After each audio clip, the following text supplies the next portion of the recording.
Assalamualaikum warahmatullahi wabarakatuh. Perkenalkan, nama saya Zaima dari Prodi Akuntansi, Fakultas Ekonomi dan Bisnis, Universitas Jambi.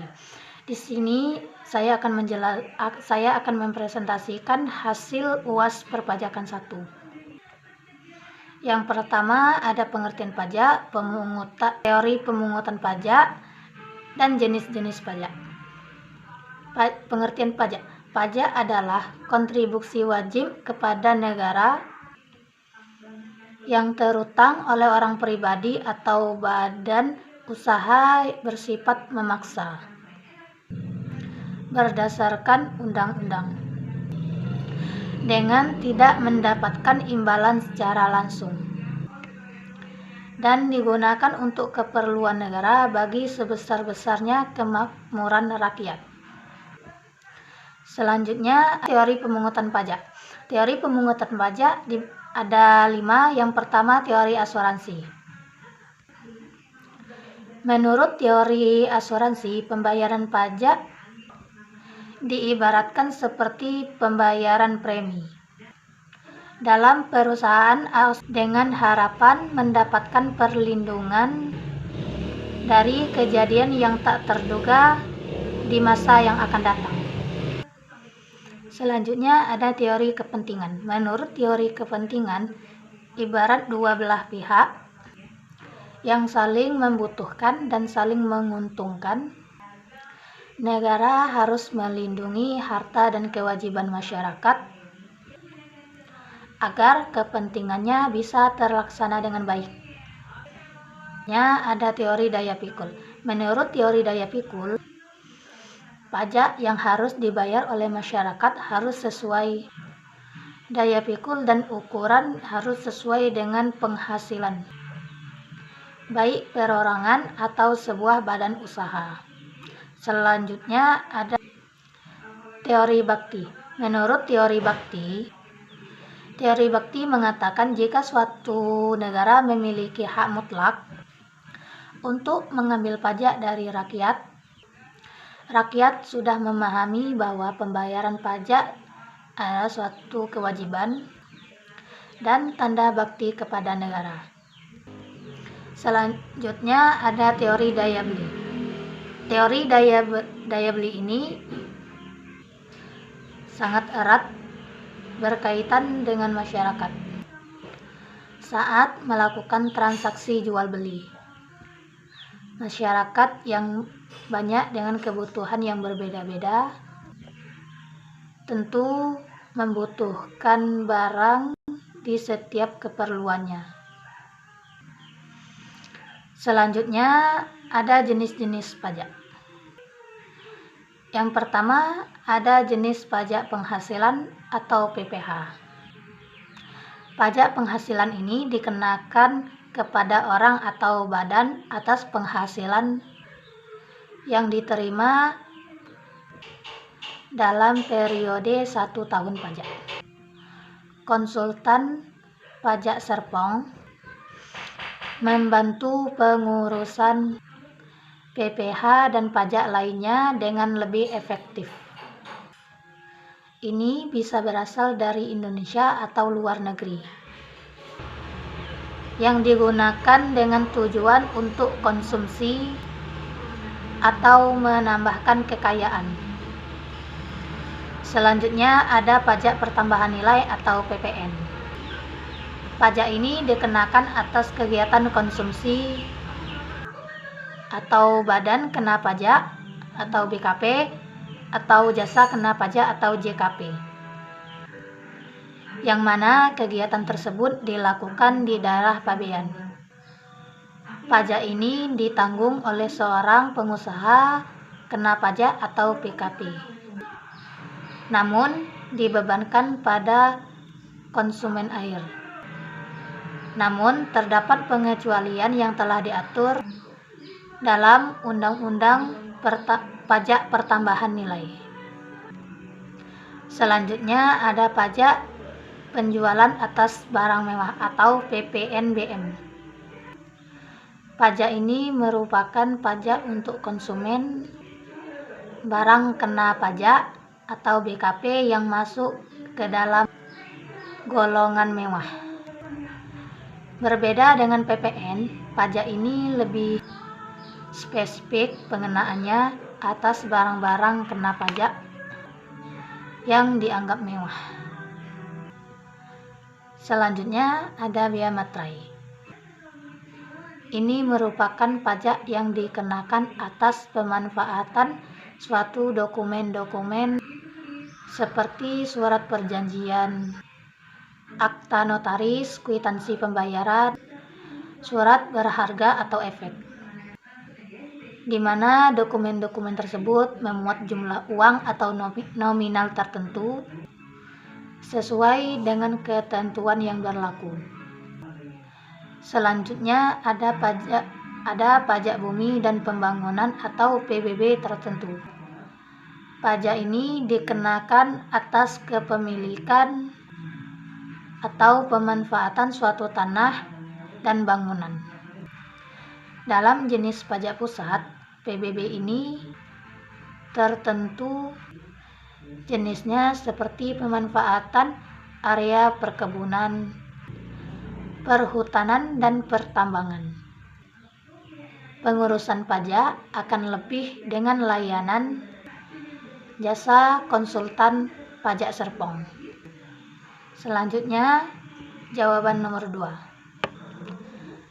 Pemerintah Indonesia pada dasarnya menganut asas pengenaan pajak atas seluruh penghasilan, termasuk penghasilan dari luar negeri.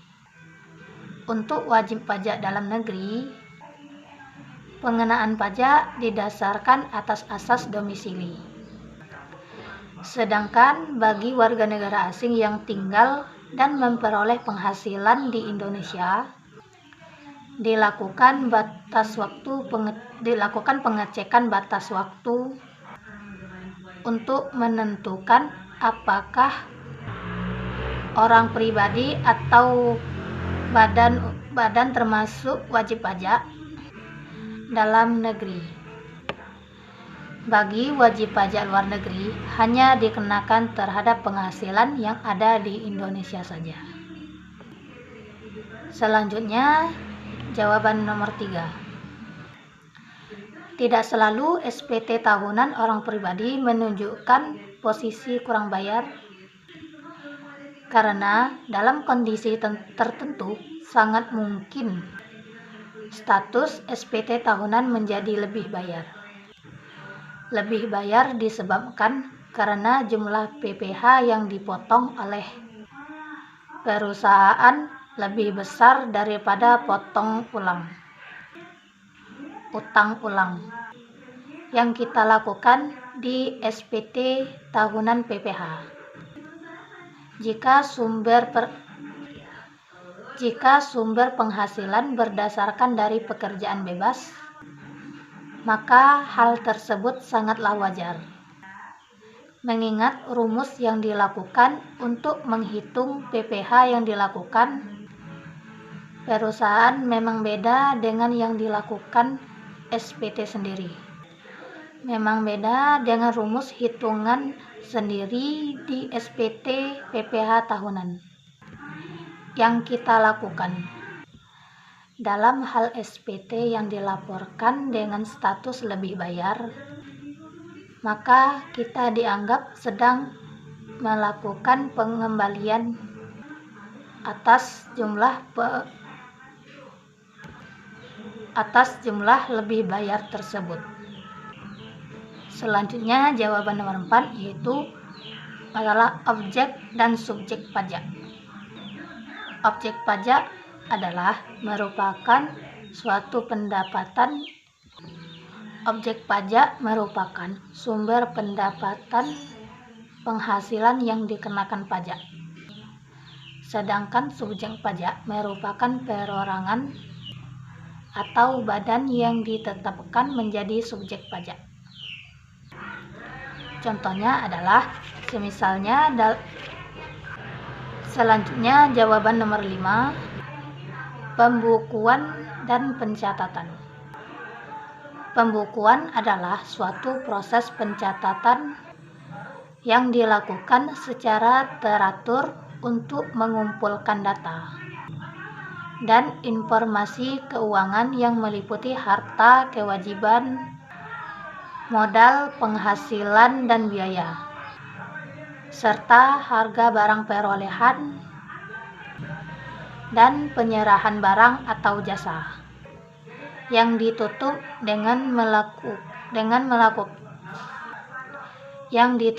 dengan menyusun laporan keuangan berupa neraca dan laporan laba rugi untuk periode tahun pajak tersebut. Pencatatan adalah suatu pengumpulan data secara teratur tentang peredaran atau penerimaan bruto dan atau penghasilan bruto sebagai dasar untuk menghitung jumlah pajak yang terutang, termasuk perhitungan yang bukan objek pajak, termasuk penghasilan yang bukan objek pajak, dan atau yang dikenai pajak yang bersifat final. Selanjutnya, jawaban nomor 6. Contoh kasus pajak penghasilan atau PPh.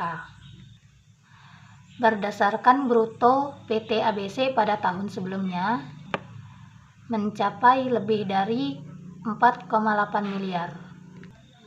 Tahun ini peredaran brutonya mencapai 30 miliar. Dengan penghasilan kena pajak sebesar 3 miliar. Dalam surat edaran Direktur Jenderal Pajak tentang perihal yang sama disebutkan bahwa fasilitas pengurangan tersebut secara self-assessment pada saat penyampaian SPT tahunan PPh badan, sehingga wajib pajak badan dalam negeri tidak perlu menyampaikan permohonan untuk fasilitas tersebut. Selanjutnya, jawaban nomor 7 yaitu contoh kasus pajak pertambahan nilai atau PPN. Realisasi pajak pertambahan nilai atau PPN dan pajak penjualan barang mewah atau PPNBM sebesar 450,3 triliun atau terkontraksi sebesar 15,3%.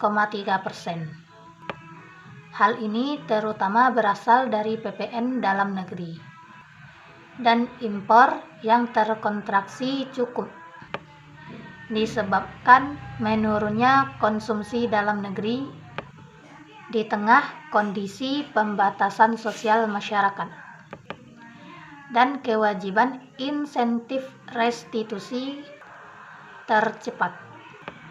Sementara itu, di dalam APBN 2021, penerimaan pajak ditargetkan sebesar 1.229,6 triliun atau lebih tinggi 14,7% dari realisasi penerimaan pajak 2020. Dengan rincian, PPh ditargetkan 638 triliun atau ditargetkan 15,1% dari realisasinya tahun 2002,5 triliun atau lebih tinggi 15,1% dari realisasinya tahun 2021. Demikianlah presentasi dari saya. Mohon pamit. Jika ada kesalahan, saya mohon maaf yang sebesar-besarnya. Saya akhiri. Wassalamualaikum warahmatullahi wabarakatuh.